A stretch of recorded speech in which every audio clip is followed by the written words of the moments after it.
Life in America before online shopping. There was a time, not so long ago, when wanting something meant leaving your house to find it.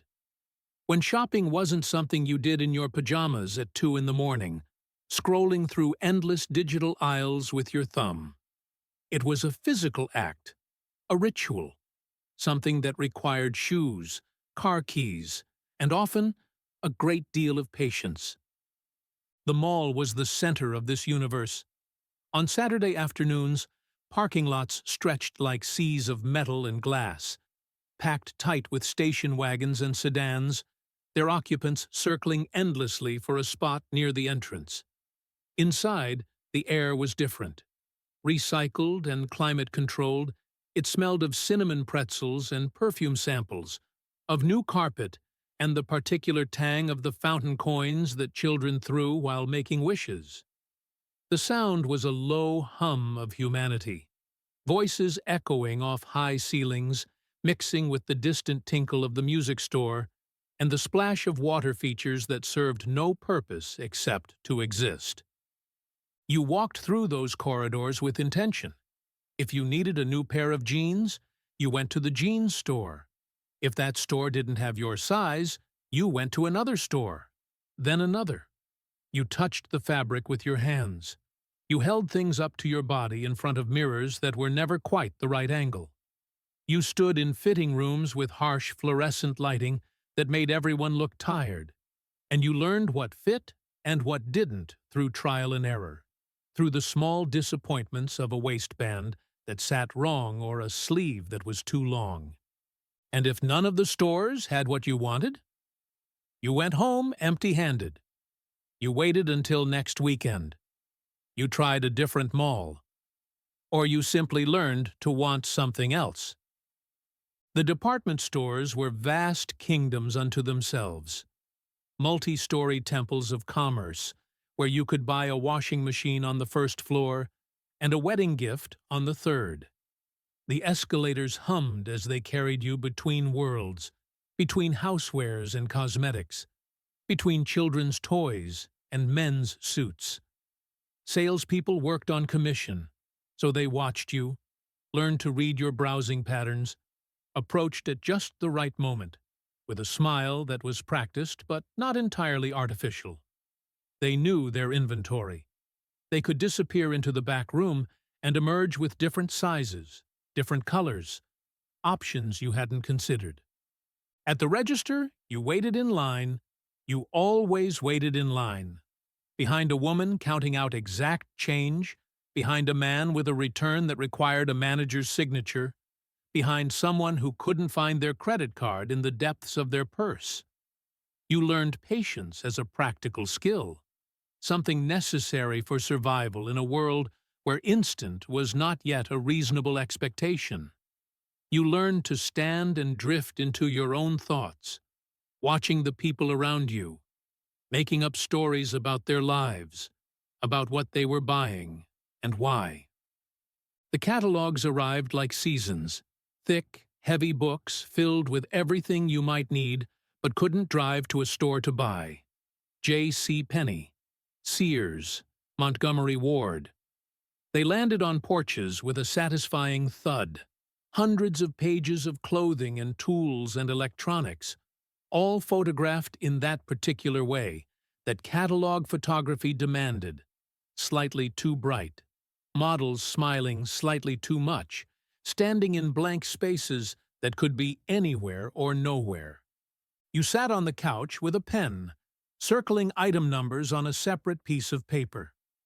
You filled out order forms by hand, writing carefully in each box, item number, size, color, quantity.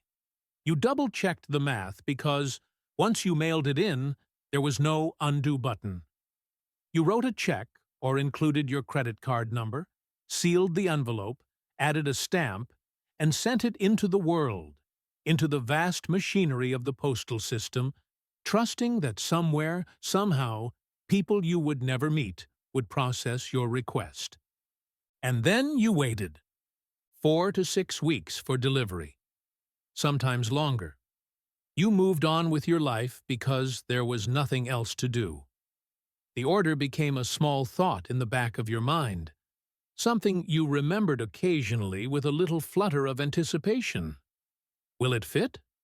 Will it be the right color? Will it arrive at all? The waiting wasn't torture. It was just life. You were accustomed to the space between wanting and having. When the package finally came, it felt like a small Christmas. Even if you'd ordered it yourself. Even if you knew exactly what was inside. The brown paper and cardboard, the smell of warehouse and distance, the act of opening it on your kitchen table. It all had weight, had meaning. Things that came from far away carried the aura of their journey with them. The phone was how you ordered pizza, how you called in a prescription, how you checked if a store had an item in stock before driving across town. You dialed the numbers, all 7 of them, or 10 if it was long distance. You waited through the rings. Sometimes you got a busy signal and had to try again. Sometimes you waited on hold, listening to tinny music interrupted every 30 seconds by a recorded voice assuring you that your call was important. When someone finally answered, you had a conversation, an actual back and forth between human voices. You described what you wanted. They checked their inventory, sometimes putting you on hold again, the silence broken by the distant sounds of a real, physical store happening in real time. They told you yes or no. They gave you directions. They took your order over the phone, writing it down on paper, reading it back to you to confirm. Your credit card number traveled through the copper wires of the telephone network, spoken aloud, digit by digit, to a stranger who wrote it down with a pen. Trust was assumed. It had to be. The television shopping channels existed in their own strange liminal space. Late at night, or in the afternoon when the world was quiet, they broadcast an endless parade of products. A necklace that caught the light just so. A set of knives that could cut through a shoe. A doll that was supposedly collectible, supposedly valuable, supposedly going to sell out at any moment. The hosts had a particular energy, a brightness that never dimmed, speaking with the urgency of someone who genuinely believed you needed to call right now, that these deals would not last, that operators were standing by. And they were. Real people in call centers, wearing headsets, taking your order over the phone while you watched the television screen count down the remaining inventory. You gave them your information, they processed your order, and you hung up with the strange, intimate feeling of having shouted your address into the void and trusted that something would come back. Christmas shopping was an expedition, something you prepared for, physically and mentally. The malls transformed in November, suddenly dripping with lights and garland, piped-in carols mixing with the usual background hum. The crowds thickened week by week. By mid-December, finding parking was a competitive sport. Inside, the stores blazed with red and green, with tinsel and animatronic displays. You moved through the throngs with shopping bags accumulating on your arms, the plastic handles digging into your fingers, growing heavier with each store. You hunted for gifts without the ability to search by keyword, without customer reviews, without the wisdom of strangers on the internet telling you what to buy.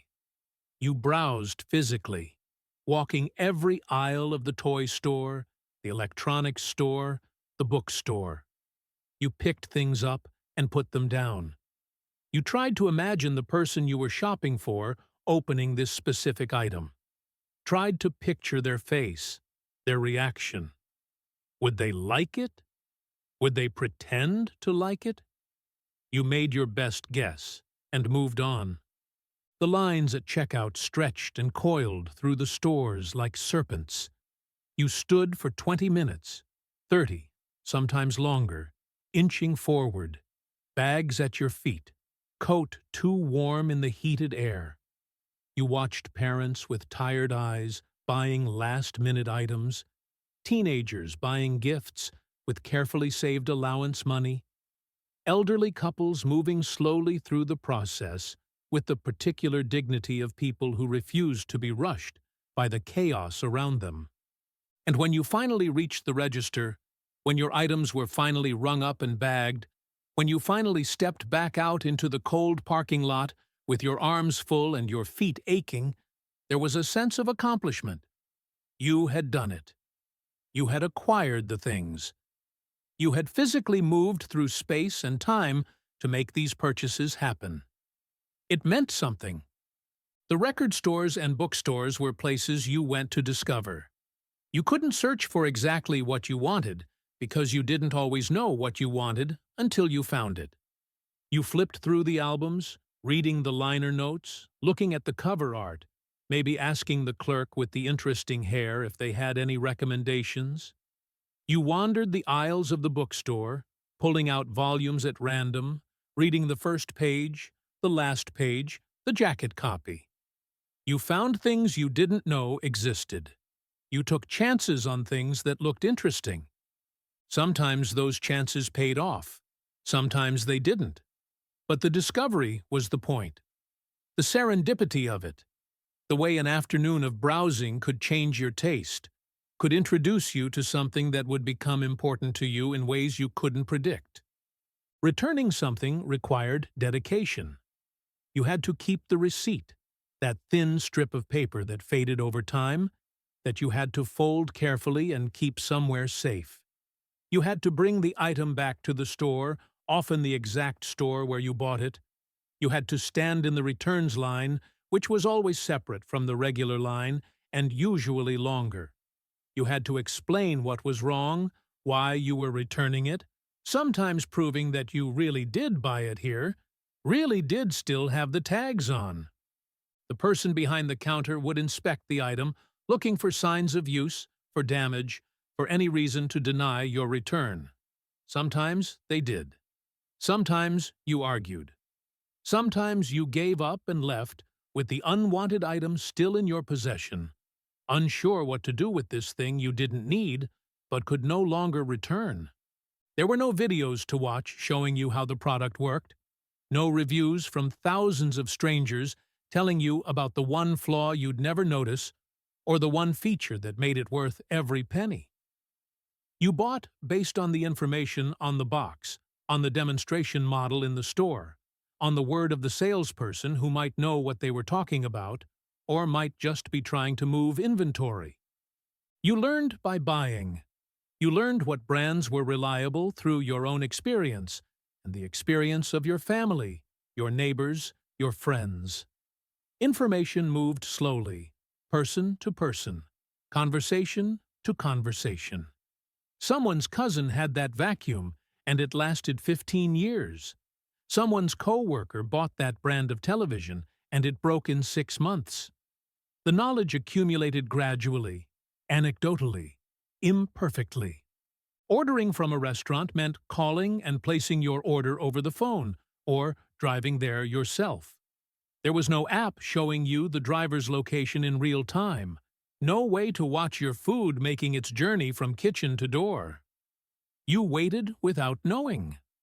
The restaurant said 30 minutes, so you waited 30 minutes, maybe 40, maybe 50.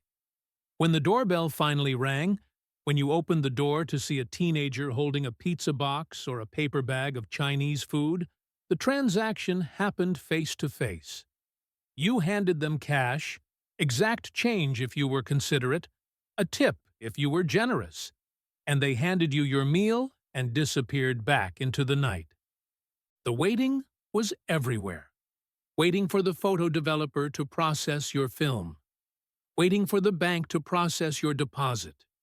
Waiting for the pharmacy to fill your prescription. Waiting for the cable repair person who would arrive sometime between 8 in the morning and 6 at night. Waiting was the texture of life, the empty spaces between action and resolution. You filled those spaces with other things. You read, you talked to people, you looked out windows. You learned to exist in the moment you were in, not the moment you were waiting for. The world moved at a different pace. Not slower, exactly, but different, more deliberate. If you needed something, you made a plan to get it. You set aside time. You accepted that acquiring things took effort, took movement, took engagement with physical space and other human beings. Shopping was social, even when you went alone. You shared space with strangers, navigated around them, occasionally asked them to hand you something from a high shelf, or tell you what they thought of a product they were examining. The mall closed at 9. The stores had hours. You could not shop at 3 in the morning unless you were willing to drive to the 24-hour drugstore, and even that carried a certain weight, a certain meaning. To be awake and needing something at 3 in the morning meant something about your life, about your circumstances. And now you can buy anything at any hour from any place. The world is available through glass screens and next-day shipping, through shopping carts that never get full and checkout processes that require no human interaction. The catalogs are gone. The department stores are emptying, one by one, returning to silent concrete shells. The malls grow quieter year by year, losing their anchor stores, their crowds, their purpose. Something has been gained. No one can argue with the convenience, with the access, with the ability to find exactly what you need without leaving your home. But something has been lost too. The ritual of it. The patience it required. The way it forced you out into the world, into contact with places and people, and the small frictions of physical reality. We didn't know we were living in a specific moment until that moment ended.